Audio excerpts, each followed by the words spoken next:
In the heart of 18th century France, where power, politics and passion intertwined behind gilded walls, a woman rose from bourgeois obscurity to become the most powerful mistress the French court had ever seen. She wasn't a princess. She wasn't even a noble. Yet she captured the heart and mind of the King of France. This is the real extraordinary story of King Louis XV and Madame de Pompadour. A relationship that began with desire but endured through devotion, art and politics. Welcome to Legends of Love. Jeanne-Antoinette Poisson was born in 1721, not into royalty, but into a well-connected Parisian family. A fortune teller once told her mother that her daughter would one day reign over the heart of a king, and Madame Poisson made it her mission to prepare her daughter for that destiny. Jeanne was brilliant. She studied literature, music, dance and art, and more importantly, she was trained in the art of conversation, charm and poise. The salons of Paris soon buzzed with her wit and beauty. She would later be known as Madame de Pompadour, a name forever etched in French history. In 1745, fate finally played its card. At a grand masquerade ball in Versailles, the recently widowed King Louis XV saw Jeanne for the first time, dressed as Diana, the goddess of the hunt. She immediately caught his eye. The king was captivated, not just by her beauty, but by her elegance and intelligence. Within weeks, she was installed at Versailles. As the official royal mistress, mistresses en titre, she was granted the title Marquise de Pompadour, and with it came immense power. But Madame de Pompadour was far more than a passing fancy.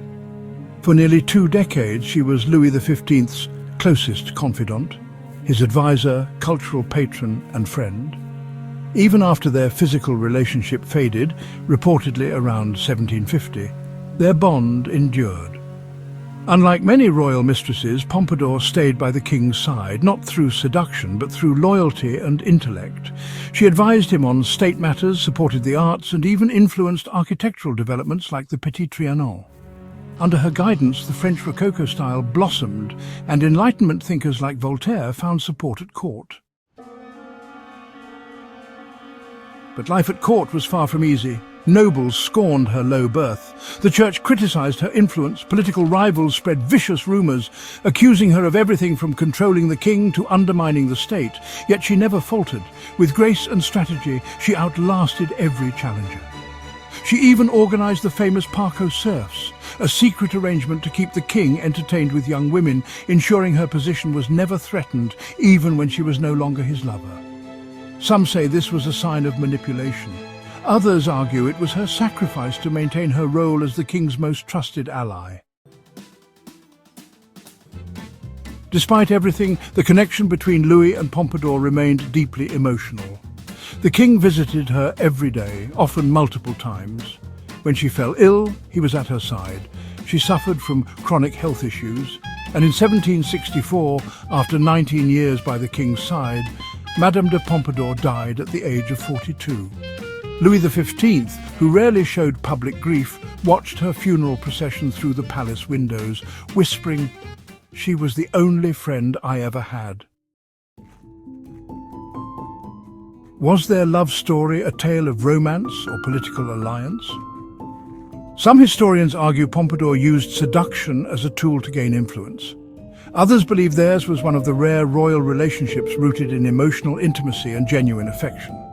Regardless of interpretation, one fact remains: no other royal mistress in French history held as much power or lasted as long as Madame de Pompadour.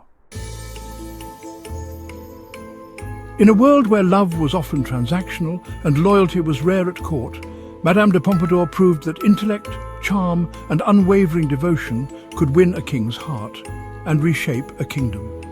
If stories like these move you, if you believe that love can shape history, then this is the channel for you. Subscribe to Legends of Love for more timeless tales of passion, power and unforgettable people who dared to love against all odds.